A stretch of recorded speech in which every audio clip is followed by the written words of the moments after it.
Welcome to Last Generation Audio Magazine, your source for Bible-centered truth in a turbulent world. Here we share compelling articles that reveal God's love, expose deception, and prepare people for the soon return of Jesus. You are listening to Volume 36, Issue 1. These Times. A penetrating look at current events in light of Bible prophecy. Rising lung cancer rates in never smokers. The number of lung cancer cases in people who have never smoked is increasing. The disease is different from lung cancer caused by smoking. So what causes it? Air pollution is the second leading cause of all lung cancer cases after smoking. Studies have revealed that people who live in highly polluted areas are more likely to die of lung cancer than those who do not. Particulate matter, PM, less than 2.5 microns in diameter, about a 30th of the width of a human hair, typically found in vehicle exhaust and fossil fuel smoke, seems to play an important role. And research has shown a strong link between high levels of PM2.5 and lung cancer in individuals who have never smoked.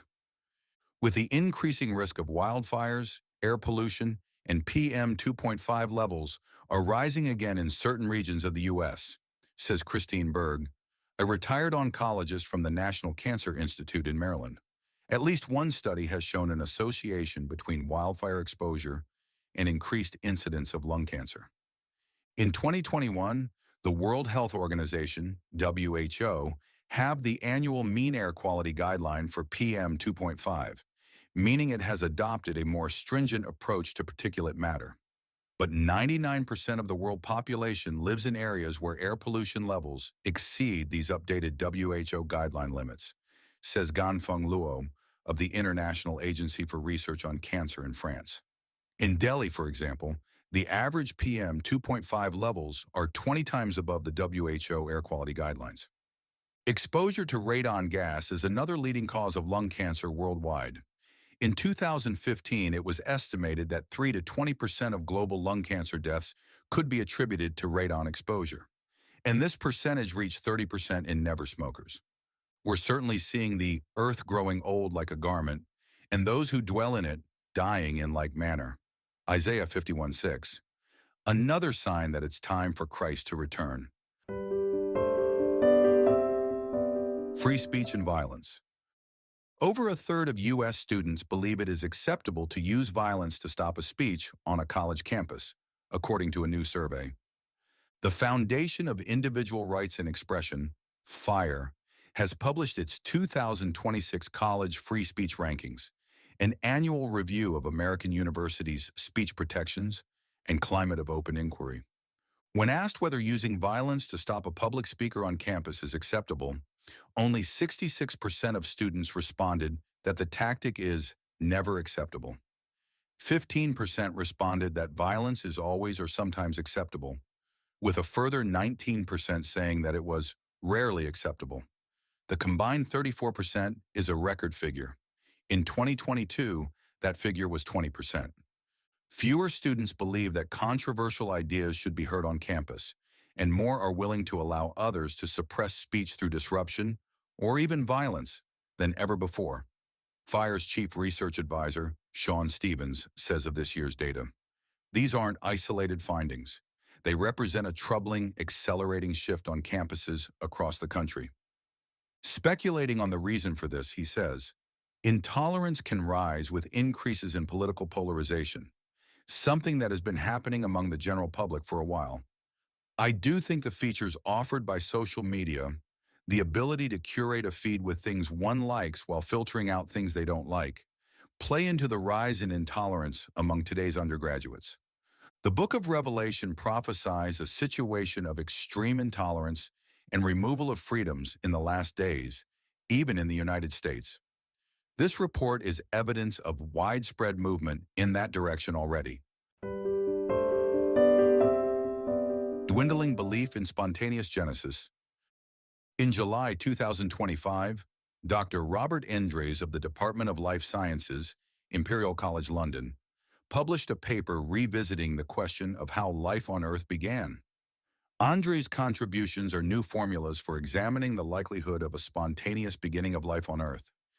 Summarizing his work scientifically, he says, Using estimates grounded in modern computational models, we evaluate the difficulty of assembling structured biological information under plausible prebiotic conditions. Our results highlight the formidable entropic and informational barriers to forming a viable protocell within the available window of Earth's early history.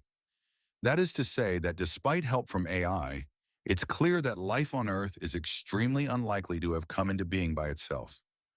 Faced with the same dilemma back in 1973, Francis Crick, co-discoverer of DNA structure, and Leslie Orgel proposed the idea of directed panspermia.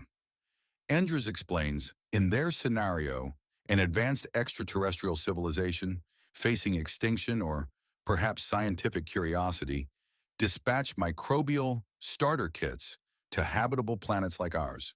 He then comments, while Crick and Orgel attempted to formulate this idea more like a testable hypothesis, it deftly relocates the explanatory burden to someone else's biochemistry.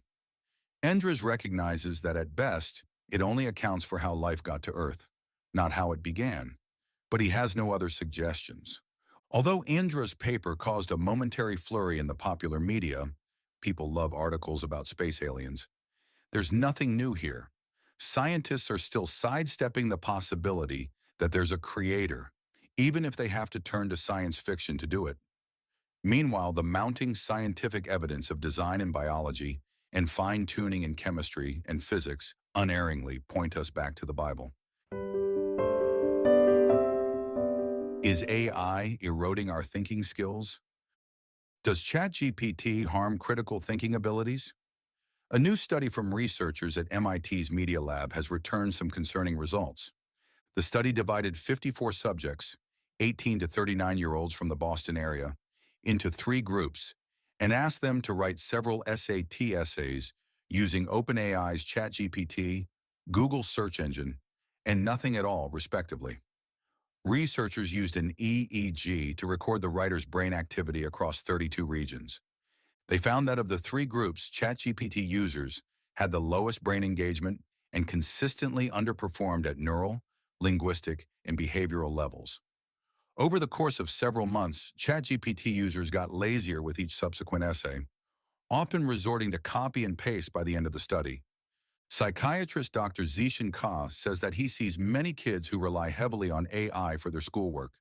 From a psychiatric standpoint, I see that over-reliance on these LLMs can have unintended psychological and cognitive consequences, especially for young people whose brains are still developing.